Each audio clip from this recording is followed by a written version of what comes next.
Grief is such an overpowering emotion, especially after losing someone so close to you. It can take months, years, even decades to get back to normal, if that's even possible after experiencing a significant loss. This podcast was created to help you move through and release the emotions, allowing you to heal the hurt and begin living again. Listen in as I chat with medical professionals, grief workers, and people who have first-hand experience in losing a loved one, what their experience has been, and what they did to help heal themselves and those around them. Life isn't always sunshine and rainbows, but I believe there is always a silver lining if you're willing to look. Welcome to the Release Podcast.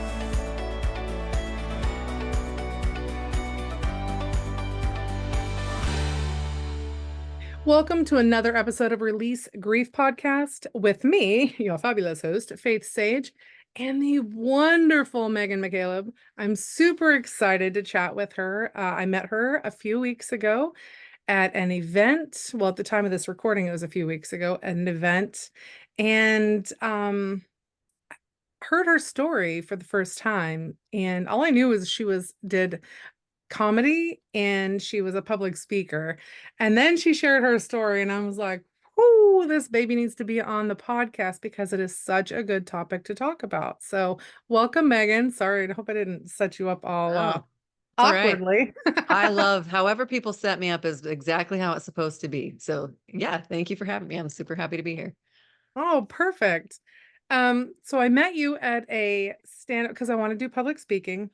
Mhm. And so I did a strategic speaker event and got so many good takeaways from it. And I'm hoping that I'm applying them to everywhere I talk. Good, cool. Sometimes I'm not. Sometimes I just ramble on and on. Um, but your story like captivated me for the simple fact, like it does talk about, you share your story. Go ahead. Okay. I'm not going to take it Um, from you. I know. Yeah, it's interesting about the story because sometimes I feel like, why do I keep sharing this? And then I know better. I think that's part of the life of being a public speaking coach now, especially, is realizing that even when we feel like our story isn't good enough or it's old news or whatever, or maybe it's disjointed because like people came, as you said, came to a public speaking training that I was hosting and they got, I'm sure, way more than they bargained for. And that's kind of my signature move Yeah. because my story is essentially rooted in an unplanned pregnancy when I was a senior in high school. And I was so concerned about letting my family down and being a disappointment and bringing shame and all the judgment that would come with it that I hid the pregnancy for the entire time until I went into labor and thankfully had a healthy full-term baby, which at Wow. that point, I decided I was going to place her for adoption. And it was just such a whirlwind in so many ways that I'm still amazed at how it unfolded because I didn't even realize the option of adoption until I was holding the baby in my arms. Oh, And then it wow. was just freight train from there of how everything just fell into place and really became a huge part of my life trajectory, how I would kind of litmus test on what I thought was making me a good person for the future because I wanted to use that as a source of empowerment and not a source of pain and shame, even though I still hid it then for many years. So I don't know how many details you want. I'm sure we'll unpack a little We bit can more, go but into that's as like much the as you premise want. of it. We'll go into as much as you want or as little as you want. Like I'm an open Yeah, book. I'm very much an open book. It's and what I find, so did your parents know about this pregnancy? No, people are like, oh my gosh, how did your parents not know? And my mom felt terrible because she's like, how did I not know? I still lived at home. I still shared a room with my sister. I slept on the top bunk all the way up until I went into labor. And the point of when you're in that mindset of not wanting to share something, it became my top goal to Yeah. hide in plain sight. Essentially, I graduated high school, was barely showing. I was 5.5 months pregnant when I graduated. And then I just started working 2 full-time jobs. I was gone before anyone woke up in the morning, came home after everyone was all settled in, took my stuff for the different job with me so I could change between jobs and worked around people who didn't really know me. I just had, Yeah. I mean, at one job they did, and they could kind of tell my demeanor was changing a little bit and they didn't really know what was going on. But I mean, I really sucked in, as crazy as it sounds like, I sucked in from the moment I thought I might be pregnant and I never stopped. And I didn't feed myself very well. I did not take very good care of my body. And so I had lost a lot of weight too. And so I was not looking like a normal, what you would think as a normal pregnancy. And yeah, so my family was the top at the list of people I did not want to let them Yeah. know, because I did not want them to feel worried about it, or, all the different things that I just was like, what if, what if, what if? Ugh. So you talked about them not worrying. Did you come from like a background, like a religious background? Did you come from Oh, yeah. like what? Okay. Yeah, I was raised Mormon. I was still very active. Actually, I only pretty recently, in the past several years, finally stepped away officially, because it's just all the other whirlwinds of things in life.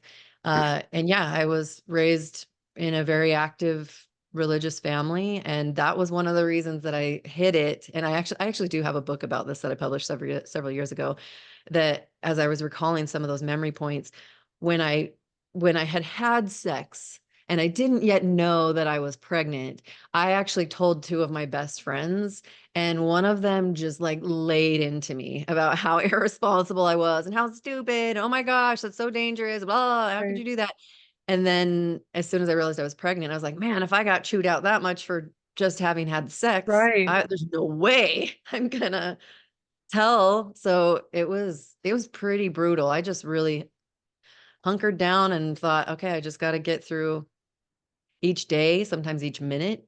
My boyfriend at the time also like wanted to tell people, but I was not feeling secure even in that relationship with him, and we wanted different things. And yeah, he was the only one that knew. So the only one who knew that I was aware of was the boy that got me pregnant. I think he ended up telling other people. I don't know what that timeline was, and that didn't really matter to me. I just knew that I was on my own as far as I knew. Right. Oh my God, that's so when I was 16, I had gotten pregnant, and I quit school. I mean, everyone knew I couldn't hide mine. Like Mhm. this baby was huge. My belly was, I looked like I was having twins. Oh my goodness. And it was all amniotic fluid. It wasn't baby. It Oh, was oh wow. just amniotic fluid. But I was 17. I remember quitting school and having him. I was just barely, not even into a month into my 17th birthday when I had him. And Mm, I remember when I got pregnant, everyone noticed the change in me before I did. Like I didn't even know I was pregnant. I didn't have mm, with my childhood, we moved around a lot. So I missed a lot of the, core classes like sex ed and all in school and everything. mm. I had no idea. I was clueless on everything. I didn't even know there was ways to not get pregnant, like birth control Oh, ways. wow. Had no Yeah. idea. And so I'm this young girl and of course fell for this older man, older gentleman, Mm. he was like 5 years older than me. Oh, wow. Yeah. And ended up pregnant. My family knew before I did, and I had I'm like, no way. There's no way. I can't be pregnant. Not gonna happen. Go Mm, in, sure enough, I'm pregnant. And my mom came in and she's like, well, you have two options. You can either give it up for adoption or you can um have an abortion. I said, no, actually, I'm gonna have my child. I'm gonna keep my child. mm. And not that she was pushing either way. I just think that because at the time, I mean, there's a whole lot in this story. At the time, Oh, my yeah. father was running from the law, and so my mom was with him, and I think it was one of those where she didn't know how I was going to survive with a child, and I knew that they wouldn't be there for very long. They'd be passing Mm, through. mhm, And I ended up marrying the boy's father, my child's father, at 17. mm. Convinced my mom to sign over paperwork for me to marry him. He is my first ex-husband, or my only ex-husband, I was because like, "Ooh, how many clearly do it you did have?" not work out. Right? Mm. But the choices that you make. And so I dedicated, like with you, it became a mission. Like, what am I gonna do to raise this child? I had never watched children before. It was Mm. this was the first one. And so being Oh, alone my with him for the word. first time Uh, was I was scared as hell. Like, yeah. hey, this is my life. And so I've dedicated my life to raising my children. And so it's just vastly different. But it's still a choice. Like when you make a choice in the moment, like something is telling you what to do, where to go, how to react, because I don't have any knowledge on this. Sure. Oh yeah. And I love and I'm grateful to hear that it was a choice you got to make. And I feel Yes. the same way about mine was that I was very tunnel visioned and very obviously growing up in the religious space, I had this one set of beliefs that I'd been told. And then I also really had my own spiritual tethers that Hmm. I mean, that's a whole other thing to unpack with religious things, but Yeah. I just remember feeling, even though I was like, oh my gosh, there was so much unknown, I felt held. I felt connected to my, God, source, Hmm. universe, whatever people Yeah. call it. I called him Heavenly Father at the time because that's what we call God in the Mormon church. And I had this almost eerie sense of peace that I didn't know how it was going to all shake down. I actually Yeah. did visit a Planned Parenthood once because I knew that's where you're supposed to go when you're in a crisis. I didn't know that it was for all, really essentially one option at the time. And Yeah. I wasn't looking for an abortion. I was looking for information and support and resources. And so, that became something that I became really passionate about later, is making sure people have the resources. So all of this babbling getting to where I was in that moment holding this full term baby and knew, okay, now adoption is being entered into my brain of awareness. And that immediately clicked for me. I was like, Hmm. oh, like suddenly it made sense. And then I made that choice. My parents were still out of town at the time that I had her, and So they were they on their didn't way even know back. you'd had the baby. They had no Not yet. idea. Yeah, Oh, wow. they got a call from the hospital from my sister. My sister that took me to the hospital started making the calls to all the family and letting everybody know that I was in the hospital. She did not tell my parents why. So my mom's like, is she a drug addict? Like, what are the things that have happened? Like, she didn't know. And so then Right. they got there and found out. But by the time they got there, I'd already made the choice. The wheels were in motion. My heart was so excited that I saw this was what the purpose was. Hmm. And my mom and I talked about that years later. At one point she mentioned to me that she just was like, when she thinks about our story, mine and my daughters that I placed for adoption, and then her family, she's like, it's just so miraculous how many things lined up that were so perfect. I love your little That kitty. I know, hi Mimi. And she's like, if I would have known, I probably would have made you keep the baby. She's like, I wouldn't have even considered there's other options. And so, like, to your point, we think we know these things and we have our opinions, and Hmm. we have to be very careful about not putting them on other people just because Right. that's the thing we would choose. Because now, since I've shared the story of adoption all those years later, 15 years after I had her, I was like, I was really feeling like I wanted to share my story. And it really opened up to hearing gobs and gobs and gobs of stories over the years from people who have made all different choices.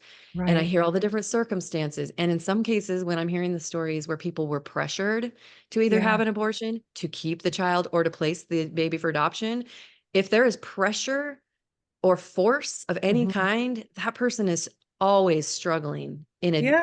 even a deeper way because they had their agency taken from them. They had Or the other child people's is things. suffering Yeah, because, it if very for well could whatever be. reason, Yeah.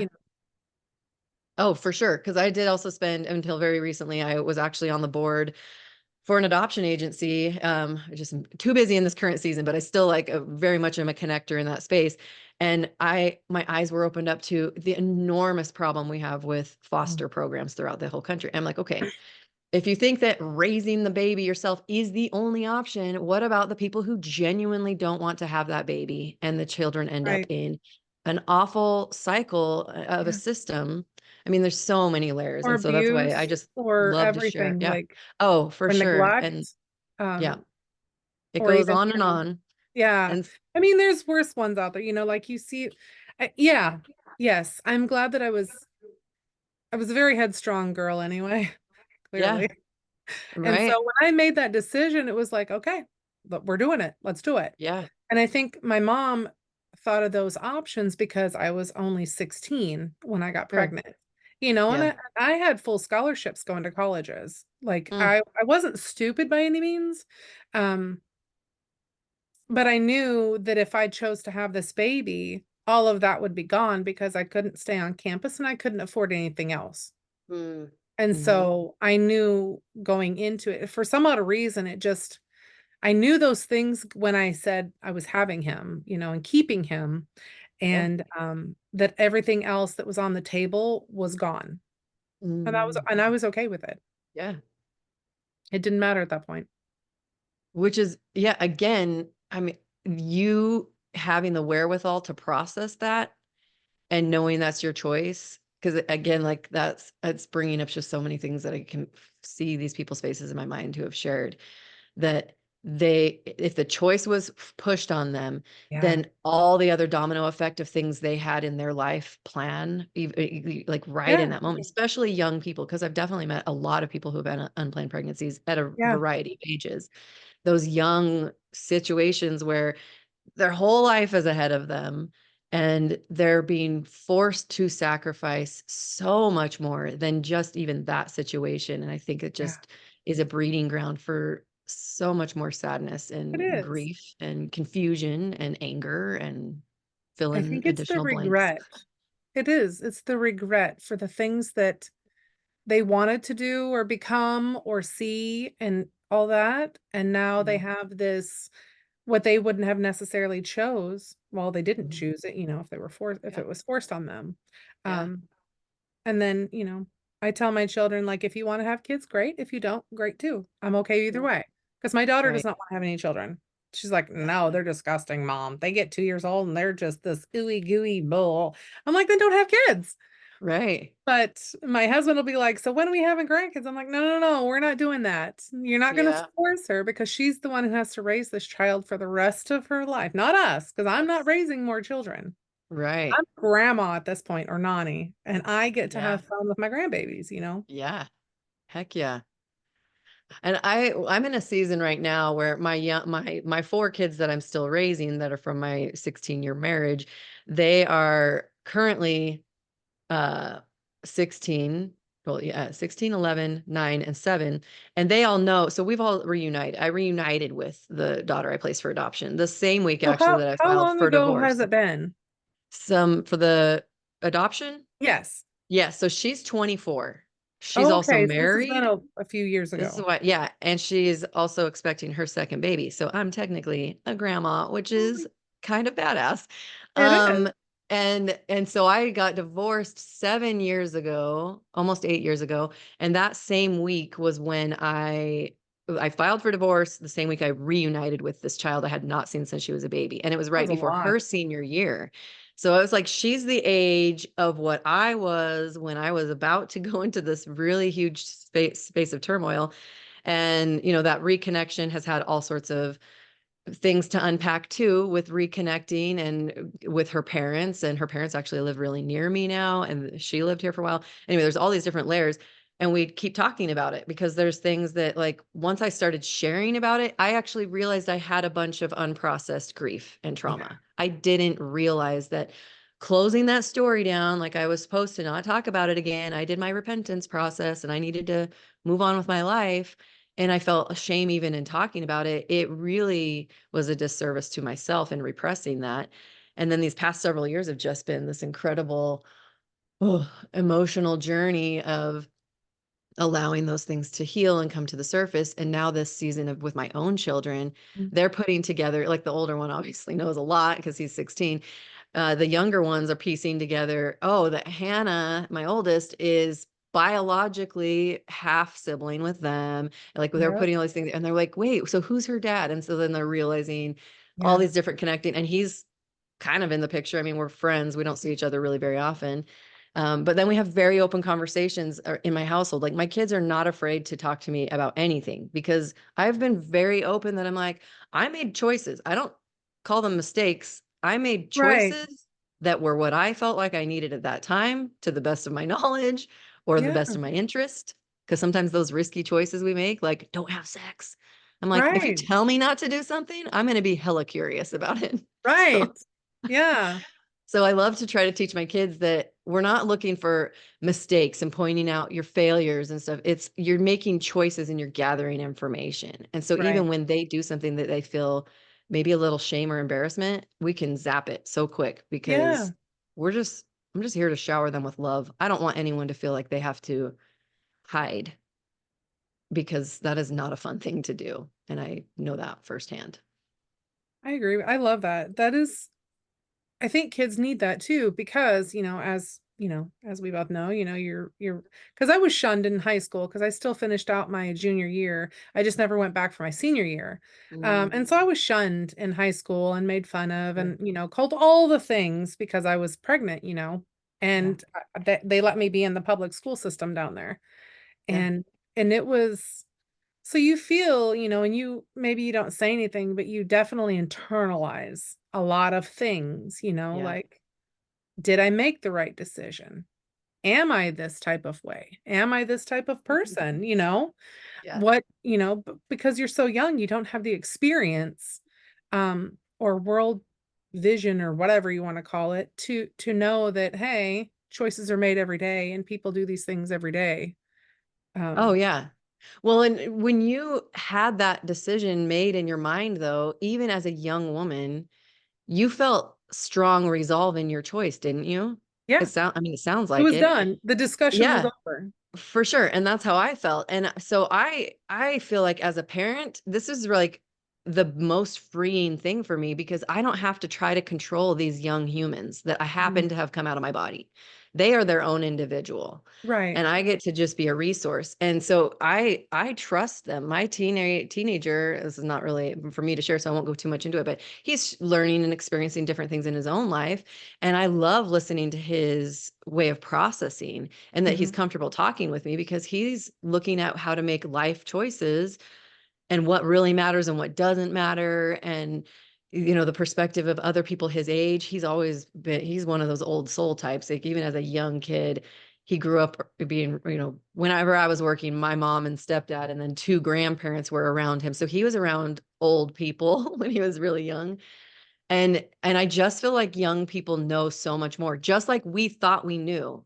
And Mhm. I think it's such a weird thing that we can't connect those as adults. We sometimes think, oh, because I made these mistakes, I have to try to shield my children from doing any of these things I did. Well, guess what? They still need to have whatever their experience is supposed to be, whether we Right. make it a safe place for them or not. And the more we cast those judgments and those opinions, the more they're going to know if they do something that is not the choice you want them to make. That's when the secrets happen. That's when the Yes. shame is festering. And That's when the that's disconnection really happens.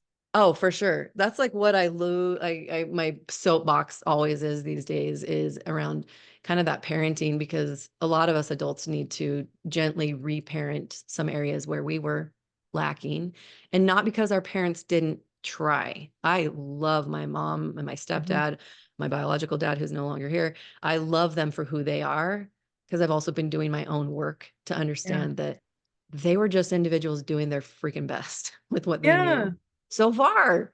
Ah, I know, right? It's like they were doing what gosh. with the knowledge they were parenting with the knowledge that they had and Yes. the skill set that they had. And yeah, so yes, when you so after we lost our daughter in 16, because we lost a 19-year-old daughter in a horrible car accident Mm, in 2016. She was 19 years old and fostering those, and so she was my stepdaughter. mhm, And so we have a blended family, but we have this open communication style that they can come and chat with us about anything. mhm, And we have this relationship with her biological mother, my husband's ex-wife, and her husband, to where my kids, if they don't feel confident and comfortable coming to me about anything, they can go to her. And her mm, kids do the same thing, and go back and yeah, forth. And that relationship really blossomed after her passing. I mean, we made an effort mm, to get along ahead of time yeah, for graduations. We knew we were going to have to do events together, which was fine, totally fine. sure. But after she passed, it was almost like this, it brought us all closer together rather than pushing us apart, Mm, which is in my book like a massive win because a lot of families shatter. And when you foster the open communication, it doesn't make them feel like they're shut out or that they can't come to you or that you expect them to act a certain way. yeah, And so, the communication with the little ones, I just love it because, you know, you're teaching them good habits and good communication skills Yeah. and how to open up and be vulnerable with the Yeah. proper people, hopefully. So they're not like, Right. Yeah. I mean, because hopefully, that's yeah, the definitely, next big hopefully. issue is like, Oh oh, my gosh. shit, now we're Seriously. gonna go into all of Learning these. boundaries. Yeah. I mean, there's so many layers of all of that. And I love where things are now with my own adoption story because I talk to my biological daughter all the time. I mean, daily, a lot of the time. Right. And it's really interesting to just see the way she's processing the world. And I don't know, my brain is just so full of love right now. To me, it's like all of these things have really taught me what I think unconditional love really is, and to live in a way like the takeaway I had from my religious upbringing was that I had agency. I was given the choice to make my own choices. That's my my life experiences, and everything I learned about Christ, the principles, the love. When the remember the what would Jesus do bracelets? Like I really feel like that is a treasure I have in my heart that if I'm ever feeling angry or judgmental towards myself or others, Mhm. I feel like that is something that I invite back in. And so the gap is so blurred for me of my and this I hope this isn't taken the wrong way of like my role as a mother. I don't feel like it's the same way as I hear other mothers talking about what their role is because I feel like I'm a conduit for information for individual spirits who yeah, like I said, happened to like come out of my body.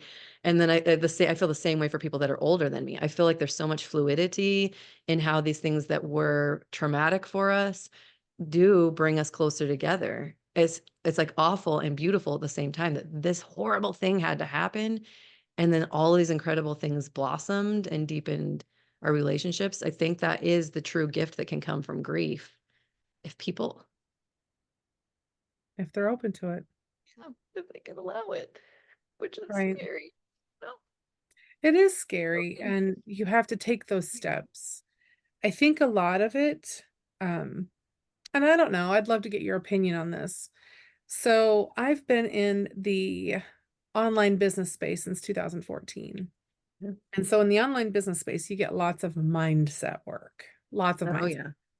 And so because I process grief much differently than like those around me that haven't done the online, don't have the mindset work.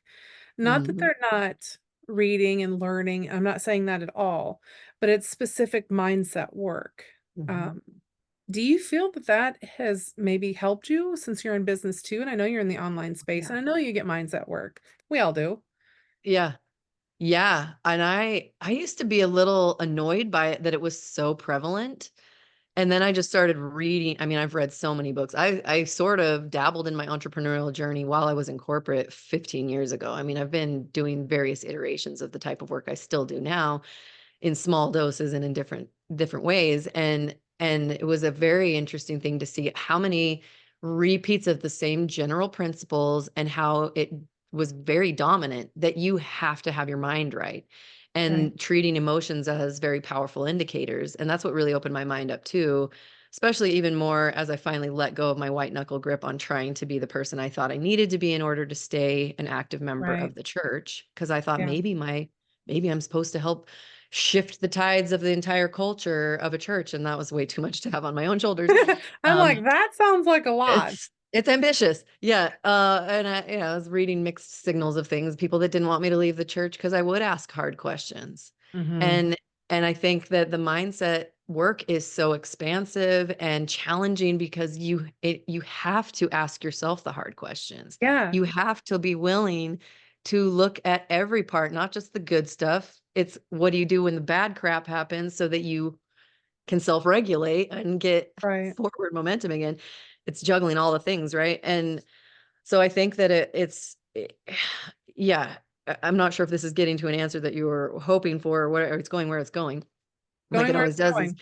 yeah, is that the mindset stuff, it finally clicked for me when I took off the shell of how I was told to think. because I Mm. think not only in my religion, but I think in a lot of different religions, a lot of different dynamics that people grow up in, a shell is put around our little brains of this is what we're supposed to think, instead of this is how to use your brain to think and challenge and grow and learn and ask hard questions. Some people don't want to ask the hard questions. They just want shh. They want to hush hush and just move on. Yeah. Don't ruffle the So feathers. Don't make yeah, waves. Just do it. totally. And I've always felt like an outcast in so many ways. Like I don't fit in anywhere, and yet I sort of feel like I fit in everywhere in a weird way. Yeah.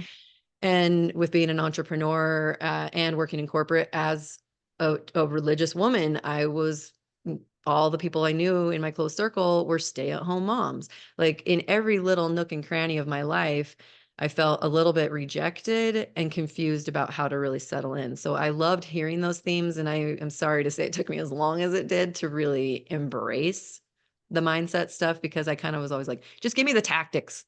Just tell me like which buttons to push. What do I need And to do? yeah. Ugh, Hmm. yes. Yeah. And that makes so much sense. Like it with the mindset work, like you have to, like you can read the books all day long. You can read all the self-help things you want, listen to everything you want, but putting it into practical practice and use Uh-huh. is where the hard part comes in. And you really have to examine like deep down, like, why am I upset about this? Or Yeah. why is the wind blowing in the wrong direction today really making me cry? Like, what is going on?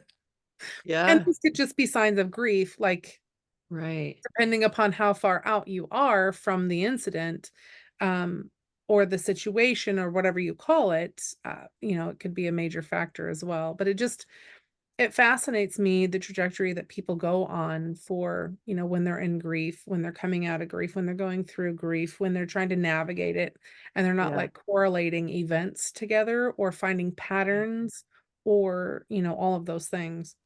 Yeah, and it definitely it continues to evolve, because I feel like once I've healed, quote unquote healed, Yeah, I know. I'm what like from one healed thing, until the yeah, next thing. then it gives you that new layer. Like as an Right. example of one of the things, my oldest Hannah had come to watch a dance recital of my daughter, who was like 9 or 10 at the time.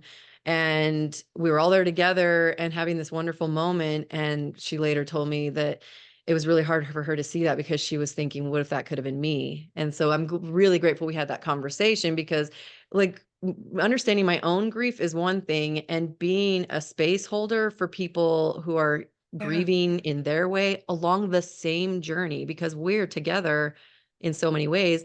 And I gently brought up that it would have not been that way if I had gotten married as a teenager and married the boyfriend and lived in the parents' basement. I wouldn't have probably thought about putting her in dance class or buying her a guitar when she was young, which her parents did. And now she's writes her own music and she has albums on Spotify. I'm like, there's Right. things that are you're seeing, which I can Yeah. understand. And being able to talk through that was so healing and helpful for her too, because logically, yeah, that's not it. And then just still seeing, watching each other living our lives in these different roles where there was that loss because it wasn't with us, Right. even though it would have been different, she would have been loved, no doubt. In my case, I feel like that it would have been fine. It would have been very different. And then I don't even stay in there that long because it didn't happen that way. So Yeah. it wouldn't have been that way, period. I don't I know. love that. That's like a mindset trick. That's a mindset trick because a lot of people don't get that they stay, especially so like with losing it, like when I lost our daughter, and then, in 2021, we lost a granddaughter. Mm. And so when those happen, like it's the whole, well, I shoulda, coulda, woulda done this, but there's no take backs when those happen. And so your mind plays tricks. And one of them that I've learned is like, I can't go back and change what I have done, what I've said, what I've been, any of those things. I have to go into the here and now and find, I go back to this damn movie all the time, and it's Alice in Wonderland when she's fighting the Jabberwocky at the end, the 10 truths every day. What are they? So Mm. that you're not like going off in this, shoulda, coulda, woulda land that's going to take you nowhere but down a rabbit hole of despair. Oh yeah. Yeah. I don't. I know from having times when I didn't know how to activate mindset practices, what a Yeah. bad spiral that would be. Because your mind is so freaking powerful, and it creates our reality, like all these things that you know, because you're doing these things too. Yeah. And it's amazing though, because then sometimes in my darkest moments, I will let them I know they're going to happen. I Yeah. know it. And so when they do happen, I am grateful for what it's telling me I must be needing to explore, what needs are not being met in that moment, whatever. Maybe I need a Mhm. nap. Sometimes it's just that simple. Right. Other times, I'm other like an times, angry toddler. I just need a snack I and a nap. know. I'm good. Yeah. Yeah. And I've learned enough things, going back to you saying about patterns. I know how my emotional cycles are. So there's been times where I remember being so sad about something and just, I mean, this is even recent. I will notice it and I'll feel that heaviness inside my body. And then I just go, oh, I'm going to just try it for 1 second. And I almost have to bait myself and be like, I can just be happy. I can just take a breath in and just be grateful for where I'm at today, right in this moment. And I sing a song. I will just, it's almost like I think I'm tricking myself and it will shift the tension in my body. So it's proof that it works, even though sometimes it sounds ridiculous and some people like to wallow. And I certainly have had seasons where I just was very woe is me and wanted everyone to, I don't know, actually I didn't want anyone to see me. I would just cry under my desk for days at a time, but it's challenging to nurture that and know that in the spaces where we have the most grief and unresolved things, those things will keep giving us opportunities to face it and Mhm. embrace it. Ooh, let's come up with a quotable. Face it and embrace it. I love Um, it. I don't know. Yeah, there's just so many. My heart's feeling so warm and fuzzy just thinking about the growth that we each can experience if we really choose to rise to the challenge when it gets so freaking sucky. Yeah. I think life teaches us so much. So, like, in every moment, every day, I learned so many new things, so many.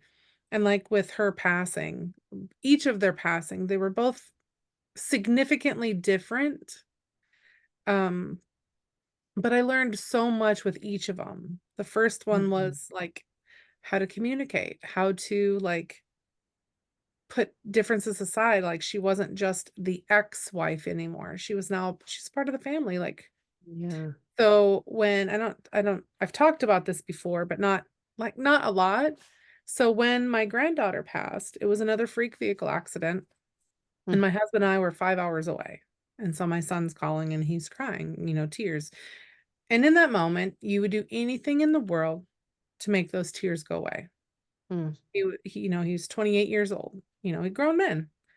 And you just hear the heartbreak and you break. You just break. mm, mhm, And so they had taken her to the hospital and everything, and my stepson um was there with him, whatever, brothers, and he called his mom and she went and sat at the hospital with them and drove them to the house when everything was done that night. And mm, so to me, having that relationship is so wonderful.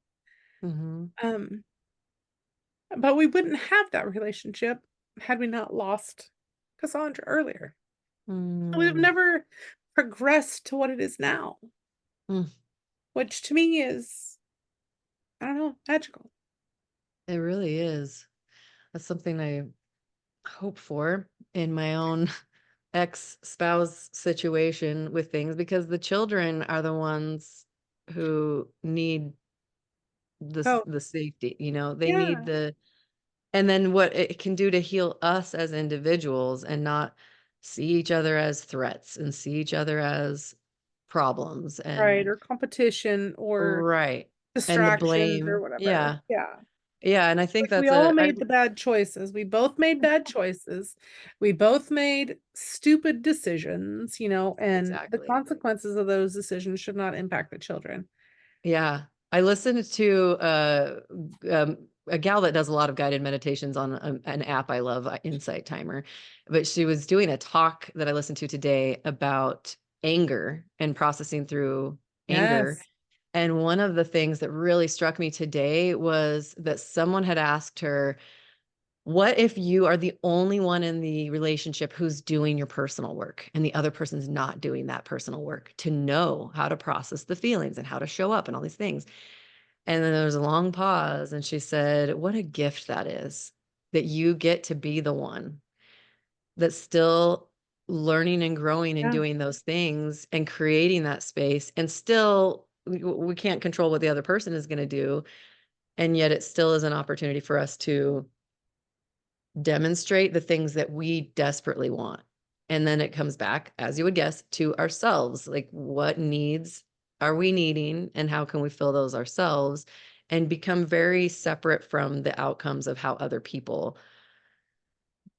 serve us, Mhm. and so I try to remain hopeful. Because I know all too well the areas that my choices led to hurt of myself Yeah. and other people, and it's embarrassing and sad sometimes, and also I think that's part of what I needed to learn. um and I'm far from perfect, and I think that that's so exciting. Like, I feel really grateful that I am interested in finding other options. Yeah. And it kind of brings it all full circle. The reason I got into speaking coaching is because when I finally shared my adoption story at a business conference, and I was teaching my improv principles at the same time, and it took them on this journey of crying and laughing and crying Yeah. again and laughing and feeling those connections. And then that's when it clicked for me that all of these well, not dumb, all these work things that we get all Yeah. tied up on, and all these things we consider success, are pretty irrelevant unless we know the human behind it and the Right. story that drives us and the why and all of those things. And so it's been kind of a fun, miraculous journey to have stumbled upon many parts of it, and to have learned so many lessons in sorrow to really appreciate the joy. Yeah, that's a key point. You have to go through the rain to appreciate the rainbow, Mhm. and the sucky parts of life make you appreciate the good parts of life. Yeah. Um, and I've said it multiple times, like we go from grief to grief to grief with moments of life in between. Mm, But how we process each, grief and grief and grief makes those moments of life all the more special if we choose to. yeah. 'Cause it's Yeah. always a choice. Hmm. So, Ugh. man, I Yep. feel like I've been on a roller coaster today. Yeah. Thanks for the therapy session. Right? I know, it's so good. This is the kind of talk therapy I really like, is talking with other people about their perspectives on things. I've also gotten great value from actual therapy, as well, along the way. This somehow is just, when you're meeting people in the same space, where our grief is worn differently from different experiences, and yet those parallels can just bring us together to hopefully, yeah, I mean, hopefully have that ripple effect to other people who are realizing they're not alone in it. And it's a freaking roller coaster, but It is a get roller coaster. your arms up and scream and have a good time, I guess. Whee! Shit. Whee! Shit. That's what I'm Exactly. imagining. Yeah, quite literally. Yeah. Oh my I goodness. appreciate you being on here. Can you leave our listeners with like a couple words of encouragement or advice or something to share with them if they're in the same situation or finding themselves in this situation or know someone that is in this situation? Ooh, that's some good stuff. Okay, so let's see, brain, what do you want to spit out today? I feel like if you are in a moment of feeling hopeless, I don't like the word hopeless. It's like you're just maybe stuck in the same cycle of not knowing how to go forward, to dig into grace. That's my word of the year, is recognizing that those deepest moments of grief, as sucky as it sounds, are the greatest gifts to help us thrive the most in whatever life we still have left to live.